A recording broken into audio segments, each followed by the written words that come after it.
This is the You Can Learn Chinese podcast. For everyone who's trying to learn Chinese or reaching for the next level, you came to the right place. I am your host, Jared Turner, and putting "study says" at the end of a claim adds to its credibility. Study says. My co-host is John Pasden, who posed the question, if money doesn't grow on trees, why do banks have branches? Let's get to it. Hey guys, this is Jared Turner joining you here from Utah in the United States. Hi everybody, my name is John Pasden. I am in Shanghai. I'm actually in a different apartment now, just moved, but I'm in Shanghai. How's it going? You moved real far, John, real far. Yeah, like 500 meters away or something. I don't even know that. It's like less. You moved across the street. It's not really across the street. It's like across the alleyway. Whatever. Anyway, the kids are getting older, so we needed a slightly larger place, but I'm still here in Shanghai. Oh, John, before we jump in, I want to mention something real quick. If you or someone you know has a great story about learning Chinese, whether it's a unique journey, an interesting story, or just some hard-earned lesson, we'd love to hear it. We've got a new guest application on our website, and we're looking for passionate Chinese learners to share their experiences on the podcast. You can find the link in the show notes. All right, back to it. Today, we want to talk about accents in Chinese. Whether you're a beginning learner and you're trying to figure out how to sound somewhat sane in Chinese, or whether you've been studying for a while and you realize that your accent just isn't quite right, we have some tips for you today. You know, John, this was something that I think I was oblivious to in my younger years. It wasn't until my family, we were a host for a number of foreign exchange students, that I started realizing, oh yeah, if I try to speak another language, I'm going to have an accent in that language. Mind-blowing. Yes, right. And, an accent isn't a terrible thing. It's okay to have a little bit of an accent. You want to be easily understood, obviously. But a lot of us, we want to do our best. So we don't want to have a really heavy accent that's going to cause miscommunications. And I think this is an important thing just to hit up first, John, is that at least here in America, it seems that a lot of people are very concerned about accents, and at least when they're speaking another language, not having an accent. But I think China perceives that aspect quite differently than we might in the West. What do you mean? Whereas in China, it's common to have an accent, if you will, right? Oh, you mean in Chinese, just your local Chinese accent? Exactly. But I mean, the typical foreigner accent does not sound like any kind of Chinese accent, right? That's true. Granted. But in general, China is very diverse. There's a lot of regional dialects and languages even, which produce quite a large variance in accents in the country, much more than, I would say, different accents we have at least in the United States. Actually, I remember a long time ago, I wrote a blog post about how once your Chinese starts getting better, then people might say your accent sounds like a Xinjiang accent. And then if it gets even better, they might say it sounds kind of like a Hong Kong accent. So there's different, somewhat non-standard accents, which kind of, are on this path towards more standard Mandarin, more Beijing-centric, fluent Mandarin. Yeah, I think that's right. But I think overall, it's just pointing out that in China, this seems to be overall much more accepting of having an accent and speaking, quote unquote, flawless or fluent or just, native sounding Chinese. I mean, it's an awesome thing. It's a super cool thing if you can pull that off, but it's not perhaps seen as valuable as it might be seen in the West. Yeah. And actually on this note, I'd also like to mention that one thing that I see quite a bit, even now, after living in China for all these years, is that Chinese people sometimes think it's cute to mimic a foreign accent and talk to a foreigner with foreign sounding Chinese. And as an American, you might think that is so racist. I can't imagine an American doing that to, a Mexican or Chinese person or something. That would be so horrible. But in China, there's not nearly as much cultural sensitivity to that kind of thing. There's not nearly as much exposure to foreigners. And that's going to happen, and try not to get too upset about it. Yeah. What do they say? Because, I'm not sure I've really picked that up. If someone's teasing or mocking or something and an English speaker, what are they going to say? In Chinese here, right? In America, this ching chong chang, right? And I do find that a little offensive when people say that. But what do they say there? Well, when they see you, instead of saying ni hao, they'll be like, oh, ni hao. They'll do these like bad tones. And Ni I usually just hao. ignore it because I'm talking to them for a reason. So I just ignore it and just talk about whatever it is I want to talk to them about. And usually they drop it because I'm actually communicating with them. But if you focus on it, it becomes like an awkward conversation, not very productive. And I think overall, though, I'm kind of happy. At least it seems like how things are changing here in the States. The new generation is no longer using like the Qing Chong Sheng. They're actually using a Chinese word. What do you mean? What word? 冰淇淋. 我喜欢冰淇淋. You've not heard that? No. Well, I mean, I have heard these words, but what do you mean? What's that from? Well, John Cena, this was some years ago. He posted some sort of social media thing, and he starts speaking Chinese. He's like, oh, 冰淇淋, 我喜欢冰淇淋. So it spawned all these videos using his voiceover, and just people saying 冰淇淋. So it's like, seriously, nowadays it's like I've ran into just random people and like they know how to say 冰淇淋. Okay. Well, yeah, there are actually lots of random clips of John Cena speaking. But anyway, the point is, you want to work on your pronunciation. Don't worry too much if people tease you about it because it's more socially acceptable here. But let's jump into the tips, shall we? Let's do it. Okay, so first of all, if you're a beginner, or even if you're not, and I find that a lot of people that are not beginners, they neglected this step. And I hope I don't sound like a broken record because we've talked about this before, but you really have to master pinyin early. And when I say master pinyin early, I mean like really understand what sounds the letters make. Because I think a lot of people have this mental block. They think the letters are basically the same as in English. And they don't realize that they have to learn what Chinese sounds match these familiar letters because the sounds are not actually familiar. Just the letters are, right? And so like the letter I, like in pinyin, like it's not pinyin, right? If you pronounce it the English way, you're pronouncing it wrong. You have to say pinyin. And then that letter I in different syllables actually makes different sounds. It's not a totally consistent vowel sound. Within pinyin, you have to learn the system. And that takes time. But if you can do that and you can map the real sounds of Mandarin to the familiar letters which are making unfamiliar sounds, then that is going to help your pronunciation so much. I was guilty of this. I'm sure most of us were when we started learning pinyin. And thankfully, John, when I first came to Shanghai, I was staying with a friend for a few months, and his Chinese was good. He's Chinese good. And he helped me out with a lot of these things. Like I would try to say, I'd look at the pinyin and I would say it incorrectly. He's like, oh, no, it's this way. And you're right. It just took a while to get familiar with those pronunciations and how those words, it's not normal as we would speak in Chinese. It's not the normal way we would say it in English. Yeah, and there's lots of crazy things. Like I think one thing that trips a lot of people up is the U with the umlaut. The fact that the U with the umlaut by itself is actually the exact same sound. Okay, real quick. The U with the umlaut, that's the U with the two dots over the top. Yeah, the two dots. But the U with the umlaut by itself, that sound is exactly the same as the YU syllable, even though it's two letters. Like those are the same sound. Yeah. And then like the syllable XU, that U is not U, it's U, the U with the umlaut. Like you have to learn all this stuff. And yeah, again, it takes time, but it's not intuitive, I would say. And I think the worst is when you're typing, you try to do the U with the umlaut thing. You're like it's like LU with the umlaut thing. It's V. Yeah. When you're typing pinyin, you use the V for that U with the umlaut. So maybe pro tip, someone out there is like, oh my gosh, I've been trying to do that forever. Sometimes you can do a W, like UU, but yeah, V. A UU works too? I didn't even know that. Sometimes for some input methods. But yeah, sometimes you see Chinese people writing a V in their pinyin because they're used to typing it. And just to explain a little bit more about this particular sound, it's not the only one that's tricky, but this particular vowel sound, the way you make it is you make an E sound, like the letter E. E, and then you round your lips while keeping your tongue in exactly that same tense position. So if you do it slowly, you might be more aware of whether or not your tongue is moving or not, because your tongue might try to move out of the way because it's used to the patterns of English. But if you do it slowly and you go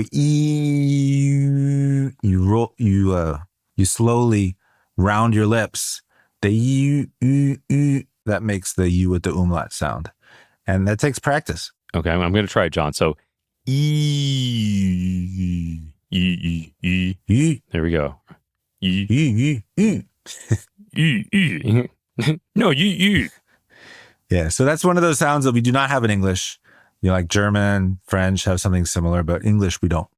And John, I believe that is the same or similar sound as in French as, du, like en du toi. So number 2. Oh, is it?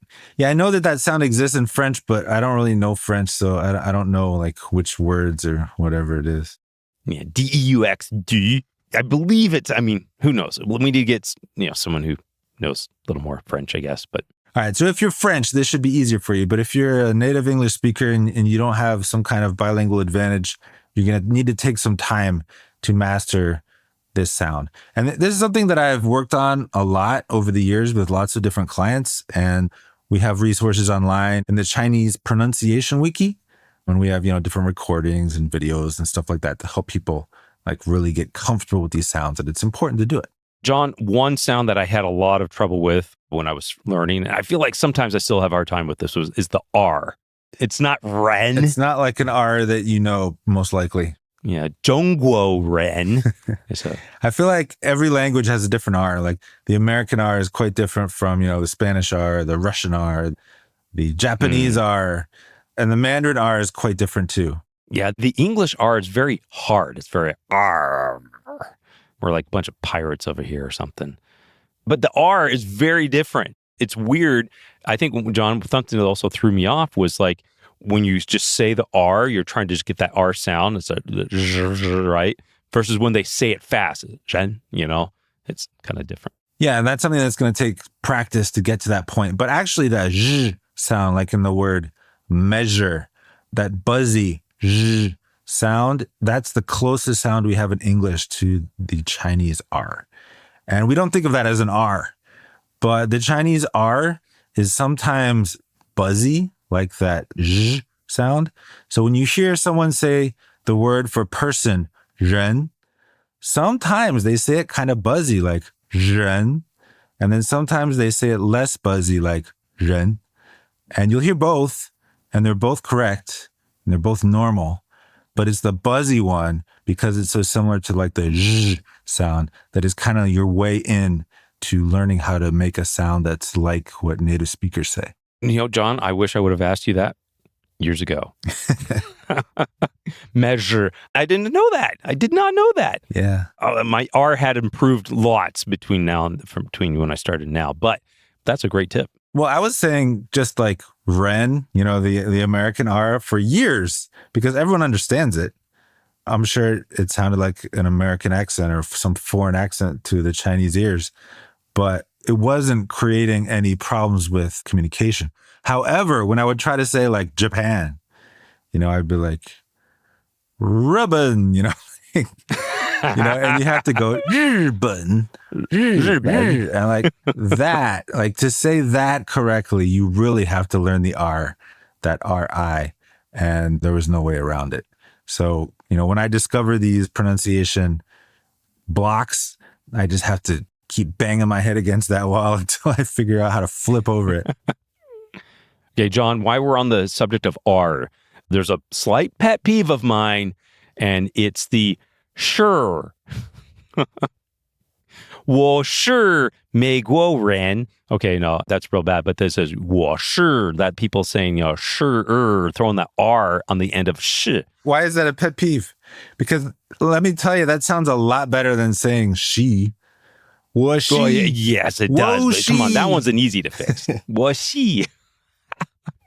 谢谢. That's more like the 谢谢. People say 谢谢. I've heard that before. That's come on. So you're saying they pronounce it like the word sure, S-U-R-E? A little bit like that. They'll put a S-H-I, they'll put an R on the end of it. Sure. Now, I do know, like with Dongbei in that area in the Northeast, they're a little more likely to throw a little bit of an R on that. But there's no R in sh. Well, depending on the accent, you can tone it down a little bit or play it up a bit. Yeah, that's kind of a regional thing.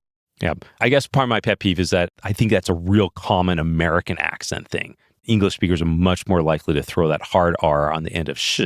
Hmm. But, that's also one of those things where it's not going to cause communication errors. So if you just use that for a while and then come back and work on it and try to make it more natural, you'll be okay. But another area that I find that people really have trouble is the SH, CH, and ZH sounds are not too bad. They're very similar to SH and CH and J in English. But then you have the X, Q, and J pinyin letters representing these Chinese sounds. And these do not exist in English. And if you think that they're basically the same, they're not. They're not at all. Like you have to learn a new tongue position to make these totally different sounds. Are we talking like 出去, like that? Or yeah, like chu, the QU, that's a sound that does not exist in English. And you have to learn the tongue position in order to make it sound really good. And you can't hear the difference because it's a sound that's totally unfamiliar when you're new to Chinese. Yeah, it reminds me when I had first come to China, there were a few of us guys staying together in an apartment. And back then you could call to the front desk and get a taxi. And we had this Italian guy who was with us and he couldn't, none of us really spoke any Chinese. And my buddy who spoke Chinese, he says, hey, just pick up the phone and just say, chu chu chu. Because like, chu chu cha, right? And just picked up the phone and he went, chu chu chu. And the baoan there on the other end is like, oh, hold. And a few minutes later, a taxi pulled up in front of our building. So, wow, that is an accommodating Chinese person. Because that's a pretty low effort. But these sounds, though, I think in my mind, John, something you just said there is your tongue position, right? That is critical, right? And I found there's so many things. There's like so many sounds that even if they sound very similar, to English, there's the slight little difference in there. It has to do with like the position of your tongue when you're saying it in Chinese, because it's just a little different. And that's a subtle difference between the two. And they sound similar to us because we don't have one of them. And our brain is just like, well, that's just like that. And it can't make the distinction. So these, the U, the R, the XQJ, these are what I call the tough sounds. Like they really need extra attention. And if you're studying Chinese and you haven't given these sounds extra attention, check out the Chinese Pronunciation Wiki or, work with your teacher. Like these sounds really need extra attention if you want to sound even remotely like a native and if you want to reduce your accent a bit. Well, John, maybe you could give us an example of maybe just one of these sounds and an accompanying word. It might help a few of us on our way. All right. So just now we mentioned the word chu, Q-U, fourth tone, right? Chu. And this Q is one of those difficult sounds. It's a unique tongue position. But the thing is, because of the way your tongue is, it sounds maybe like CH, where the tip of your tongue goes up, but the tip of your tongue is actually going down and the middle is going up. And I don't know if this is making sense to you, but I just feel like it doesn't work too well just explaining it in an audio medium. You really have to see. Like I find the tongue diagram, like you look at it and you're just like, what is going on? But then when you finally do get it, you look at the diagram and you're like, oh yeah, that is happening. And I don't know, I always found that kind of tongue diagram visualization kind of useful. It is, because I remember to get this sound, John, I actually had to sit with a native speaker and they were trying to like open their mouth as wide as they could and still pronounce the sound because I could see their tongue was not. I'm like, wait a second. Your tongue's not in the same place I would think it is. And like, say it again. Try to open it a little wider. And I finally realized that, yeah, it's like the tip of the tongue. What I do, John, is I plant it behind my bottom teeth. Yeah. And then the middle of my tongue makes contact with the roof of my mouth. Yeah, that's right. And that's the chu, right? But I feel like if you're thinking CH and then just do that, like it's just really hard to do. And most Chinese people cannot explain this, including, I would say, most Chinese teachers. They can't really explain this or even demonstrate, or I don't know.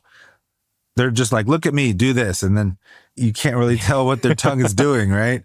And so I feel like you really have to look at diagrams and understand that it's really different from CH, but kind of similar. And I think, John, for me, something that's always really helped, and I found has helped a lot of people too when working through some pronunciation issues, is contrasting the incorrect and correct way. It's kind of like you're saying chu, it's chu, chu, chu, like that, but also making sure they can understand the difference in, tongue position, your mouth, all those types of things. And if you can't even hear the difference between the correct and the incorrect way, then it's going to be hard to fix that. So first off, being able to, I think, to understand that the difference and hear the difference between the correct and incorrect way, that'll make a big deal. Well, you're probably not going to be able to hear the difference in the beginning. That's just the nature of the game. Correct. But, over time, your teacher's like, it's not this, it's this. Like over time, you probably will start to hear the difference, especially if you're like listening to more audio, reading up on it, looking at tongue position diagrams and all this stuff. It will add up. It will help. It just feels kind of hopeless in the very beginning.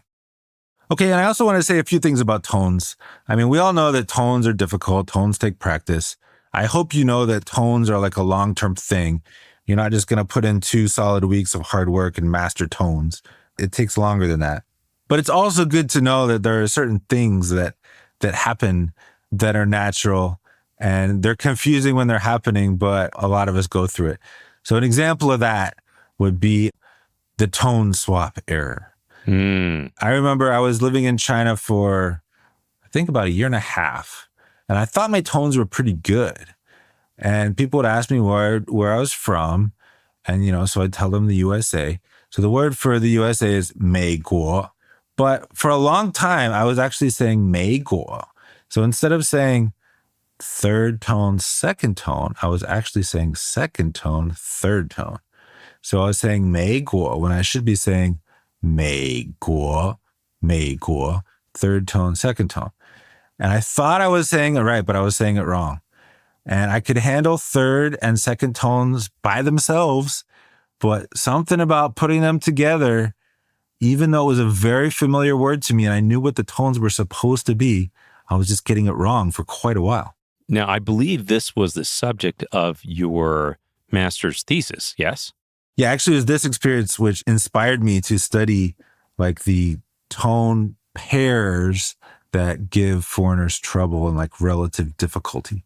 Yeah, I remember reading that, and it was very insightful to me. And as I've paid attention, like this 美国 is like one of the most common errors for new speakers. But yeah, mastering those tone pairs and taking some of your advice. So I think your blog, John, early on when I'd moved to China, and that was really helpful in practicing these pairs together and getting some of those down really made a big difference for me. Yeah, so the concept there is tone pairs. So you learn the 4 main tones and the neutral tone in isolation, but then you have to do combos of all of them, every possible combination, and get good at those in order to really master tones and get comfortable with saying all kinds of different words and saying them pretty much correctly. So it's like a video game. You're playing a character, you might know how to swing a sword and throw the punch and a kick or something, but putting those all together in a combo could be a little bit of a different deal.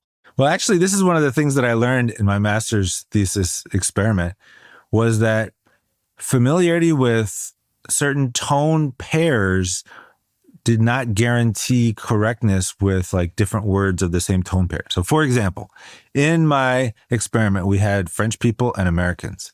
And some of the Americans would say 美国 correctly, 3-2.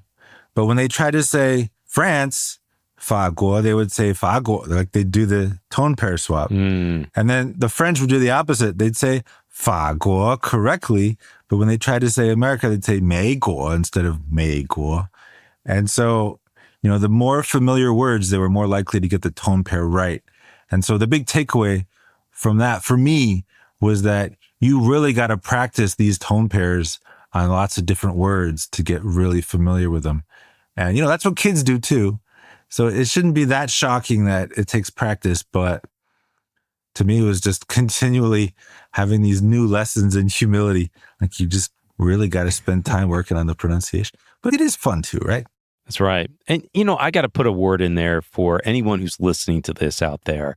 And they're kind of like, John, Jared, I can't even hear the difference between these correct and incorrect tone pairs you're saying, or this pronunciation. It all sounds the same to me. It's okay. That's okay. What that tells us It doesn't tell us that, you're dumb or slow or can't learn the language. No, all it says is that you probably haven't had enough exposure to the language and practice. And as you get a lot more exposure and you get more familiarity with the language, these things come out. You'll at least be able to, even if you're unable to reproduce the sounds properly, you'll definitely be able to start realizing, oh, maybe I didn't quite say it right. Yeah, you really got to hear it a lot and you got to practice. And I'd also like to give a tip, which helps a lot of people, I think. Focus on useful words and the tone pairs and the sounds that you need to focus on. Don't focus on nonsense syllables. Like I know some people who do like nonsense syllable tone practice. And because you need to get familiar with the tonal patterns of words that you know, like why are you wasting time on nonsense words? Like you can find the tonal patterns in useful words that you want to learn. Like focus on those. So like when we do our tone pair drills for AllSet Learning, we find all those really useful words and you just work on those. Don't do nonsense syllables, please. And John, you've been in China now for how long? Is it 20 years? 25? 37 years? This year. 25? Yeah, it's 2025, man. Oh, man, it's crazy. Crazy talk. Okay, after 25 years in China, how close to a native do you think you sound? So for a lot of phone conversations, to me, this is the test. Can you call someone on the phone and you talk to them for a couple minutes and then you see them later and they're like, what, you're a foreigner? So like I can do that pretty regularly. So my accent is pretty good. But if the conversation is long enough when we start getting into like complicated things with like, more obscure vocabulary, I'm sure my accent's going to creep in more. I might make little slip ups with tones. I'm not perfect. My accent is quite good, especially for everyday stuff though. Thanks, John, for pointing that out, because I think even after, a full lifetime in China, maybe you sound like a native in all situations, but you don't necessarily have to spend 25 years in China to be understood and to still have good Chinese that people can understand. Yeah. So really what you want is you want to be able to communicate with people. You don't want people like looking all nervous and embarrassed and like not being willing to talk to you because they can't understand you, right? So you want to make sure that your pronunciation is clear. It doesn't need to sound just like a native speaker. And I think most of us don't have native as a goal, but to have clear pronunciation, that is an achievable goal. You're not going to have perfect tones all the time. You're going to still make mistakes, but you can have clear pronunciation for most of your communications. And that's something that you want to strive for. It's like my tutor, when sometimes we're talking through, she's like, oh yeah, I understand what you're saying. I'm like, no, I don't want you to just understand what I'm saying. I want to make sure I am saying it right. But at the end of the day, that is the point though, right, John? Is do they know what you mean? Are you effectively communicating in Chinese? And that's the point. Yeah, and I think there are times when it's okay if they just understand what you mean, even though you did not communicate it very well. But there are other times when I hope we can all ask our teachers to really strive for getting it as perfect as we can, because you have to do those kinds of practices in order to really make improvements. If everything is just like, oh yeah, I get what you mean, and you never really work on greater clarity, then how are you ever going to improve, right? Absolutely. Well, John, I think thanks so much for sharing a lot of this wisdom, with us on pronunciation. But there are a lot more resources out there, and you've created some. Where can people go to find that? So we have this totally free resource called the Chinese Pronunciation Wiki, and a lot of this stuff is on there. We also have some pronunciation packs, which you can download for a small fee. And I also have some blog posts that I'd like to share, like that 2-3 tone swap error, 3223, that one. And we can put links to those in the show notes. We'll put that out there so that you too can speak Chinese. You can learn Chinese, including the pronunciation. And John, from what I understand, you can also learn Japanese and Spanish and Italian and Shanghainese and whatever else you decide to learn, right? Well, yeah, put in the time and the effort. It's fun. I like it. But obviously not French. You have been listening to the You Can Learn Chinese podcast. My name is Jared Turner, co-founder of the Mandarin Companion Graded Reader Series. My co-host is John Pasden, co-founder of Mandarin Companion, founder of AllSet Learning, the Chinese Grammar Wiki, and Sinosplice.com. If you enjoyed this episode, don't forget to subscribe and share it with a friend. It helps us reach more Chinese learners like you. You can also leave us a review on iTunes or connect with us at mandarincompanion.com. Follow us on Instagram, Facebook, and Twitter for more updates and tips on learning Chinese. If you've got a story to share, we'd love to hear it. Visit our website to apply for a chance to be featured on the podcast. Looking for a fun way to level up your Chinese? Check out the Mandarin Companion Graded Readers on Amazon, iBooks, Google Play, or wherever you get your books. Apologies to John Cena, we just ran out of time. The You Can Learn Chinese podcast is produced by myself, Jared Turner, and is edited by Jasper Chua. And thanks to my co-host, the man, the myth, the legend, John Pasden. See you next time.